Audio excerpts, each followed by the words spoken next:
When I tell you my heart dropped, I'm like, are you kidding me right now? Hey y'all, I'm back. Missed you. Today, I really want to talk about relationship anxiety. Why do I choose to talk about relationship anxiety? Well, it's a common thing, and you know, people don't really talk about it. A lot of people chalk it up to somebody being insecure or somebody having emotional baggage, X, Y, and Z. But the truth is, relationship anxiety is extremely common. What is relationship anxiety? Relationship anxiety is when you have emotional distress, whether you're wondering if your partner really cares about you, whether you're wondering if they want to break up, whether you are overreading their actions and their words all the time. These are some instances of what relationship anxiety looks like. And what these things really do is they create paranoia, they keep you from living in the moment, and they create misery and anxiety. Matter of fact, let me tell you how I recently drove myself crazy for like 2 weeks straight. It was February of this year, and I had a doctor's appointment. So we discussed the regular things like, how are you doing? You know, she gave me my birth control. We talked about the fibroids. We did my checkup. The normal things that you do when you go to your doctor. And so at the end of it, I took my chart up to checkout and checked out. The lady at the front desk basically was like, okay, you're all set. We'll text you for your next appointment. Cool. March comes and it's a good month. Like, I think my grandmother came down to visit. One of my best friends moved back to Atlanta. And it was cool. Roll around to April, and this is O's birthday. I think we went out on the town, you know, had a good time, safely of course, because mind you, we're still living in a pandemic or whatever, so we're treading lightly. But I'm just thinking things are going smoothly. Like, for these crazy times that we're living in, things are going smoothly. Thankfully, because I know that hasn't been the case for everybody. So one day I'm at home wearing my many hats, you know, juggling multiple things. You know, Kingston's being Kingston, he's being a toddler, he's tearing up the house, he's being needy, he wants to be held, he wants to be played with, laundry's running, I'm trying to figure out what to take out for dinner. Meanwhile, I have meetings scheduled, I have calls with clients, so it's a typical busy day. And then it dawns on me, like, I never got that text for my next appointment. So I call the doctor's office and I'm like, hey, I never got my text to come in for my doctor's appointment. So the receptionist, she's like, oh, okay, well, let me look into that for you. And then she hits me with the, oh, it looks like it was back in March or May. Hold on, let me see. you know, just sounding real confused and stuff. So I'm letting her know, listen, ma'am, I was supposed to get a text because I needed to come in for my shot because I'm on depot. You get depot every 3 months, and there's a very small window of opportunity to get the shot after that. There's a very small window. So while she's on the line sounding confused, my head is spinning, girl. When I tell you my heart dropped, I'm like, are you kidding me right now? It's June, okay? If you count back from February, March, April, May, that means that I should have gotten my shot in May. The time now is the end of June. So I'm sitting here thinking, I'm like going on 2 months unprotected, girl. What are you talking about? You sorry? Like, are y'all about to pay child support? She's like, well, let's get you in for 2 weeks from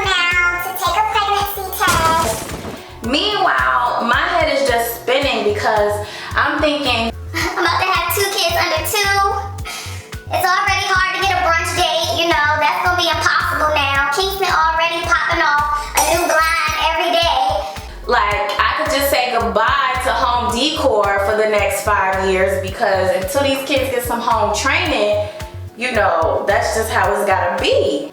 Anybody who's ever had a scare, it's like, it's a strange time, because it's like you want to buy the pregnancy test, but then you're also like, if I buy the test, it might not be accurate, you know, because some tests don't pick up where you are in your pregnancy depending on where you are in your pregnancy. I'm thinking about my wine. I'm like, I can't drink no wine for the next 2 weeks. I'm just literally driving myself insane for 2 weeks straight, fueled with anxiety, not because I don't want to grow my family, but it's because if it's at all in my control, I would like to be mindful of the timing. You know, anybody with 2 kids under 2 will tell you that that's work.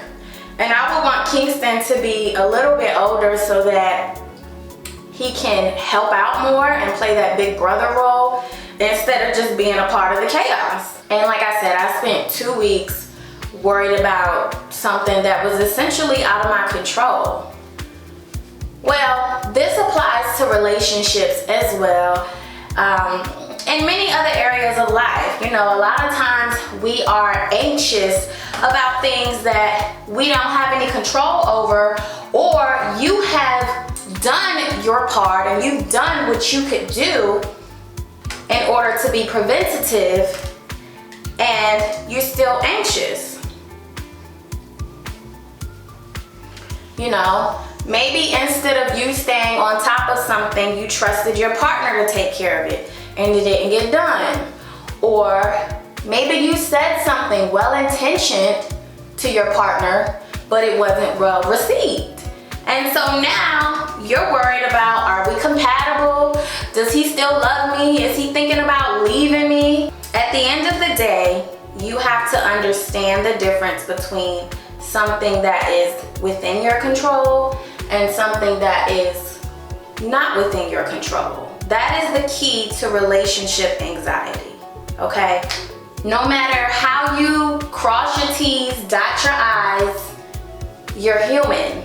And the people who you interact with are human. So there will be missed opportunities. And, you know, the law of cause and effect means that for every action, there's a reaction. So regardless of what you do, whether it's good or bad, there's gonna be a byproduct for that. And instead of beating yourself up about these things, you have to realize it's your responsibility to set parameters that will maximize desired outcomes. And when you inevitably get undesirable outcomes, it's also your responsibility to use that as an opportunity for growth. That's it. All the worrying and anxious thoughts behind it, really you're just making yourself suffer at that point. For example, you know, I set the parameters of, yes, being on birth control. When they text me, showing up to the appointments. But I didn't foresee that a pandemic would have an effect on staff, and as a result, you know, getting that reminder would fall through the cracks. I didn't see that. What I did see was an opportunity to tighten up, you know? Like, okay, the next time I'm gonna be mindful and I'm gonna make sure I know this is the month that I'm supposed to get my birth control. So whether they text me or not, that thing is getting got, okay? Ooh, I stay killing out with the bars. In your case, you know, you may have set parameters in your relationship because you say, I'm gonna communicate my feelings, I'm gonna talk about things. I'm gonna talk about the things that give me anxiety and how we can be preventative and more communicative. But at the same time, you can't foresee how someone might receive your message. It might be ill received, and now the same anxiety that you were trying to prevent is there because now you worry, well, how did they receive this and how does this affect the relationship? Y'all, that look crazy. That looks crazy. But it goes back to being mindful of what's in your control, what's not in your control. What was in your control was that you were proactive enough to be communicative and have conversation. What was out of your control is how the person received it. But always go back to what's in your control. What's in your control is that, okay, I realize that when I say this, it might be a little triggering. So next time, I'm gonna say it like this.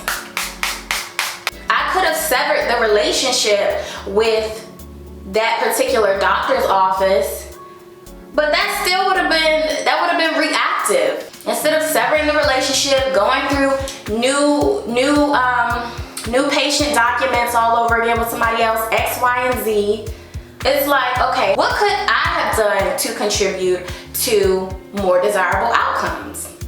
And it's simple, just stay on top of my appointments. Rather than waiting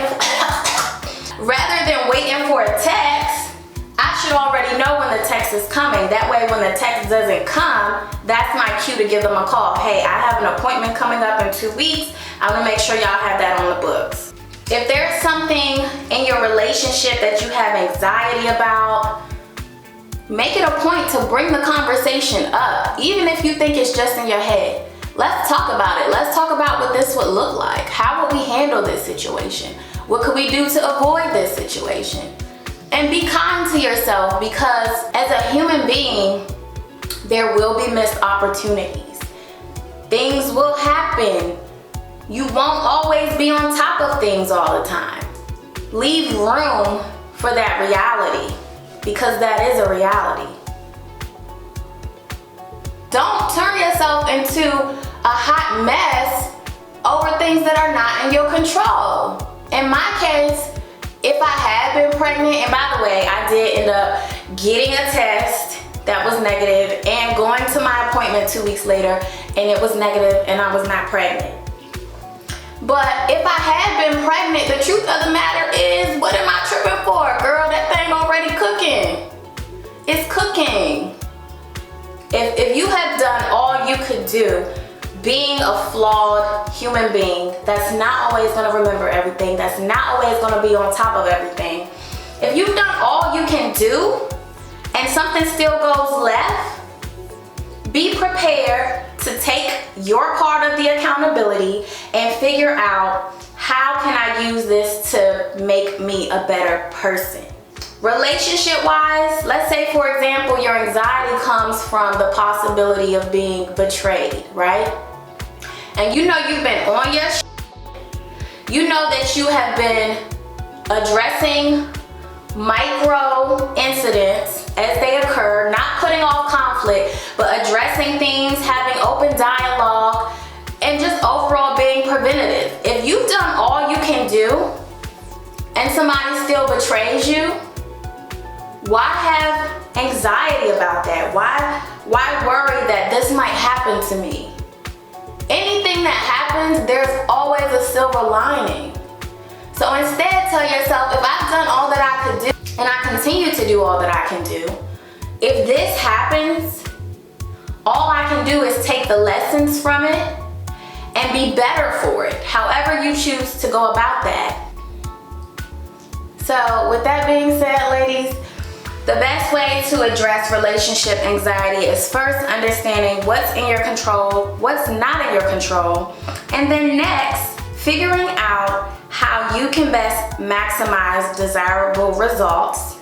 And inevitably, when you get undesirable results in life, figuring out what you can do to take that lesson and become a better person